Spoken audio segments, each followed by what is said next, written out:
Begin with this. Multiple arrests made related to the death of Matthew Perry.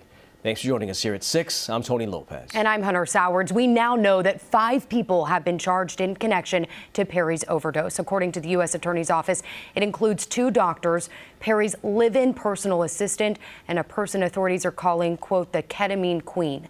They're all accused of distributing ketamine to the Friends actor during the final weeks of his life. Authorities say the defendants knew what they were doing and knew it was wrong, and they took advantage of Perry's addiction issues. Perry was found face down in his hot tub in October of last year. The medical examiner ruling the 54-year-old's death an accident, but noted that ketamine was the primary cause of death. After Mr. Perry died, these defendants tried to cover up what they had done. On October 28th, after reading news reports of Mr. Perry's death, defendant Sonia wrote a text message to defendant Fleming saying, quote, delete all our messages.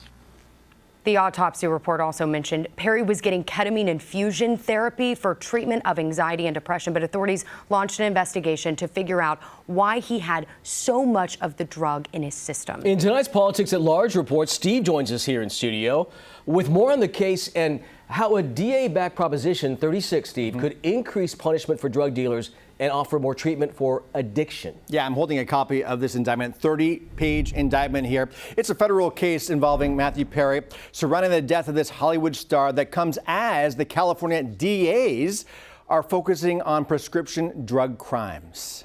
Matthew right here first. Thank you. A comedy star and a tragic death. Now in the case of Matthew Perry, the federal government charging 5 people accused of selling and providing Perry the drugs that killed him, including Yasmin Sonia, also known as the ketamine queen in the court documents, and Dr. Salvador Plasencia, aka Dr. P. Pictures in the court documents show a North Hollywood stash house where drugs were housed and a photo of ketamine lozenges from a Stockton pharmacy the feds say were obtained by one of the defendants by writing a fraudulent prescription. Prosecutors say in the 2 months before Perry's death, Dr. P sold Perry's handlers 20 vials of ketamine for $55,000. He followed the arc that we have tragically seen with many others, whose substance use disorder begins in a doctor's office and ends in the street.